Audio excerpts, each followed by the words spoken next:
Hey, welcome to EPN. My name is Victor Lucas, and we bring you the latest in everything cool every single day. And today we are live. Well, not live. This is pre-taped, but we're on the floor of New York Comic-Con 2018. It's packed in here. It's very hot, but it's also very fun. This rundown is going out to HDRGB, who said some very awesome things about us and also gave us an A+++, 4 pluses. Very good.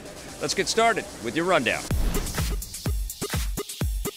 If you're not into mobile gaming, Nintendo is working on something that might change your mind. With Nintendo venturing deeper into mobile gaming with recent titles like Fire Emblem Heroes and Animal Crossing Pocket Camp, they might be on the verge of releasing their first mobile hardware. Nintendo has filed a patent for a new device that will essentially turn your phone into a retro Game Boy. It's a Game Boy branded case that you put your phone inside of, just like a normal case, but unlike most cases, it has its own internal hardware along with a screen and functioning buttons that send inputs into the phone itself. This means you'll be able to buy and download classic Game Boy titles on your phone and then use the case peripheral to play them the old-fashioned way. Nintendo filed the patent last month, and their timing implies that the device will likely be out soon, possibly as early as this holiday season. Yeah, I think this is absolutely incredible. I think Nintendo should absolutely do this, and I've been wondering why Apple hasn't sort of partaken in this. There's lots of retro-style games on the iOS store, also on the Google Play Store. There's lots of ways to play classic-style games out there, and Nintendo has a real opportunity to obviously sell us classic Game Boy games as well by doing this, but I think this would be so phenomenal. I'd love to have a case that would allow us to access all of this great old content, and I think it just makes tremendous sense. I want to know what you guys think. Are you guys excited about having a case that will play classic Game Boy cartridges? Well, I guess they won't be cartridges. They'll just be classic Game Boy ROMs. I think that'd be rad. I guess the only thing that they would have to figure out is what size to make it, because everybody's got a different size phone these days. It might be the end of an era because it sounds like Captain America is hanging up his shield. Yesterday afternoon, Chris Evans announced that he's officially wrapped production on the upcoming 4th Avengers movie, and in his announcement, it sounds an awful lot like he's saying goodbye to the character. Although he doesn't specifically say that this will be his last appearance as Cap, he does say that wrapping up was an emotional experience after almost a decade of playing the character, and he thanks his crew members and fans for the fond memories. Evans has previously hinted that he'll be retiring from the role, so Avengers 4 could be the last time we see him. What that means for Cap's fate in the new film has yet to be determined. Avengers 4 lands next year. I am Groot! I am Steve Rogers. Yes, it does sound like Chris Evans is walking away from the role, and it's very sad. It was a bit of a heartbreaking piece of news that rippled across the internet yesterday, but he's been with the character for a long time, and he's already left us with lots of indelible images and moments.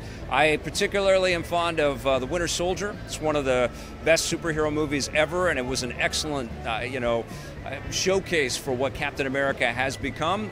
An amazing character, and they picked a guy that I think stands tall, stands with like Christopher Reeve as Superman and Robert Downey Jr. as Iron Man. Perfect fit, perfect casting, perfect job. And, it's going to be sad to say goodbye to Chris Evans. I think the only thing that we can say is thank you for your work. You did an amazing job. There's more new reasons to get excited about the live-action Star Wars TV show. Yesterday, producer Jon Favreau revealed that the new show is called The Mandalorian and will focus on a Boba Fett-style mercenary in the years between Return of the Jedi and The Force Awakens. Now, Disney and Lucasfilm have revealed that episodes of the show will be helmed by some of Hollywood's top talent, including Thor Ragnarok director Taika Waititi, Clone Wars and Rebels animation veteran Dave Filoni, Rick Famuyiwa, who's helmed episodes of The Flash, Deborah Chow, who's worked on Jessica Jones, and finally, Bryce Dallas Howard, who's best known as an actress but has recently started directing short films. The Mandalorian officially began production yesterday, and judging by the first image released from the show, it looks like Disney is pulling out all the stops. The show will be one of the first big exclusives for their new streaming service, which launches next year. This is huge news from Disney. They're spending some big coin to get some really talented artists involved with this, but not only the Star Wars show, but also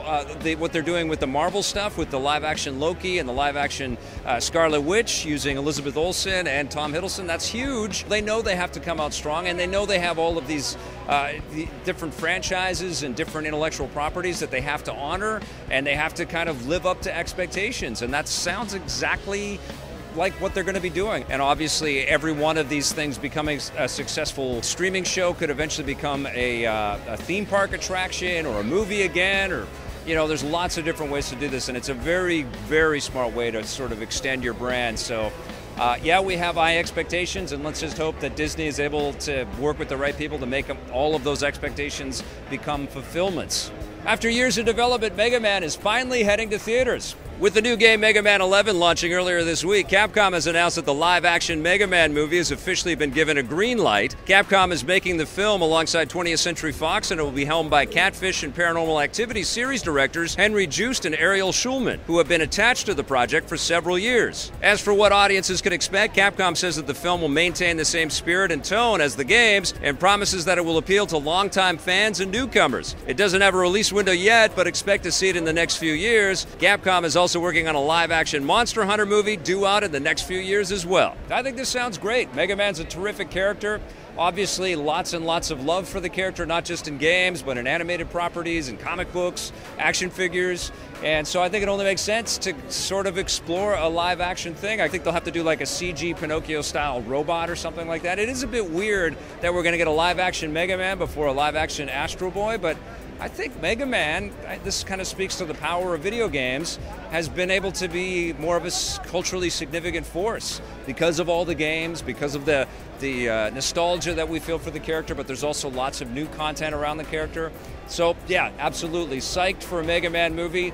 Let's hope it's great, and you know what? Let's hope the Sonic the Hedgehog movie it starts off this sort of nice trend of turning these animated video game properties into solid films. Apple really doesn't want other people getting inside of your Apple devices. New Apple computers like the MacBook Pro and iMac reportedly contain proprietary software that prevents anyone other than Apple or Apple-certified companies from making modifications or repairs. The website Mac Rumours claims that the proprietary software is designed in such a way that anyone modifying the hardware on the machines will need to input specific software diagnostics at specific steps during the repair, otherwise the whole machine becomes inoperable. This could be Apple's way of preventing people from modifying Mac machines in ways they don't like, something that might be a gray area legally. For example, jailbreaking a smartphone isn't illegal in the United States, Canada, and most other territories, but it's unclear if the same applies to a computer. Apple has yet to issue a public response on the matter. I think this is something that Apple really needs to respond to because it's not a good idea, I think, to sort of make it a monopoly on who can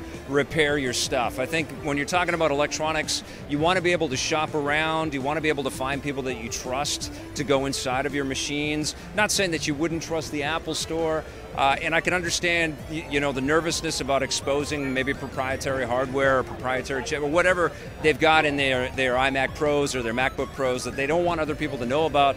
I get it to a degree, but it just doesn't feel like you're thinking of the consumer first, who is really just trying to find the best price and the best service for when something breaks down. And presumably, if you are able to shop that around and you're sharing the information for how to repair these things, they will stay in service for a much longer time than if you're just having to take it back to the original source where you bought it. But yeah, I hope Apple responds to this because I don't think it's the most consumer-friendly decision that they've got out there. All right, that's going to do it for our rundown today. Thank you so much for watching, everybody. Have yourselves a fantastic weekend. We'll be back on Monday with a brand new show, so make sure you come back for that. In the meantime, click around and check out some of the other material that we've been making, and if you dig it, hit subscribe, that little bell, and if you're so inclined, you can hit that join button and become an EPN member. We'd love it if you did. Thanks for watching, everybody. Play forever.